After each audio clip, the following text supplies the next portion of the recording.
ស្វាគមន៍អ្នកទាំងអស់គ្នាមកកាន់ 365D ហើយវីដេអូនេះគឺជាវីដេអូទី2នៃឆ្នាំ2026នៅក្នុងវីដេអូនេះខ្ញុំនឹងមកនិយាយអំពីជីវិតជាគ្រូបង្រៀនហែលទឹករបស់ខ្ញុំពេញមួយថ្ងៃដែលខ្ញុំធ្វើអ្វីខ្លះហើយខ្ញុំក៏សូមបញ្ជាក់ទៅកាន់អ្នកទាំងអស់គ្នាដែររាល់ថ្ងៃនេះខ្ញុំធ្វើការជាគ្រូបង្រៀនហែលទឹកនៅសាលាបង្រៀនហែលទឹក1ម៉ែត្រហើយសាខាដែលខ្ញុំកំពុងតែធ្វើបច្ចុប្បន្ននេះគឺនៅសាលាបង្រៀនហែលទឹក1ម៉ែត្រសាខាផ្លូវ2004ហើយអាងទឹកដែលអ្នកទាំងអស់គ្នាកំពុងតែឃើញហ្នឹងគឺអាងទឹកនៅកន្លែងដែលខ្ញុំធ្វើការហើយអាងទឹកហ្នឹងមានប្រវែងរហូតដល់50ម៉ែត្រដោយសារតែព្រឹកនេះសិស្សរបស់ខ្ញុំសុំច្បាប់អញ្ចឹងខ្ញុំអត់នៅអាងទឹកទេខ្ញុំក៏ទៅខាងលើដើម្បីកាត់វីដេអូ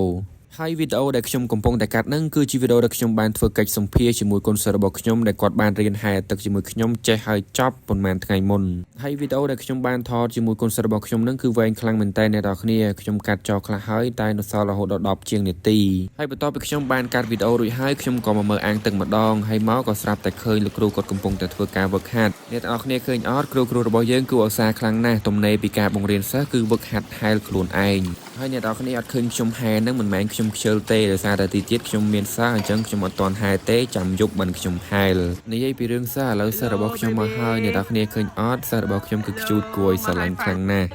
អូលឿនណាស់លឿនអូខេដៃទៅយេដៃមក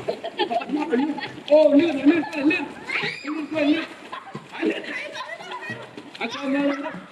អូខេមកលឿនអូចូលដៃចូលnữaដៃណាដៃដល់ដៃឡើងមើល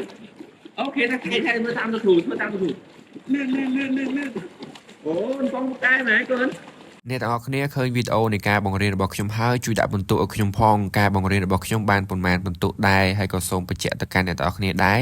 ថ្នាក់ដែលខ្ញុំបានបង្រៀនអំបញ្ញមិញហ្នឹងគឺថ្នាក់ baby class ឥឡូវបន្ទាប់ពីខ្ញុំបានបង្រៀនសិស្សរួចហើយឥឡូវខ្ញុំក៏មកធ្វើការវឹកហាត់ដែរដូចតែខ្ញុំបាននិយាយអំបញ្ញមិញអញ្ចឹងបាទ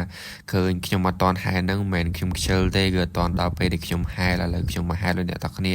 បាទ15ជុំឥឡូវមកដល់ចំណុចនេះវីដេអូខ្ញុំក៏ជិតដល់ទីបញ្ចប់ដែរអញ្ចឹងថ្ងៃនេះគឺខ្ញុំមានសកម្មភាពអីច្រើនទេមានតែប៉ុណ្ណឹងអរគុណជួបគ្នានឹងថ្ងៃស្អែក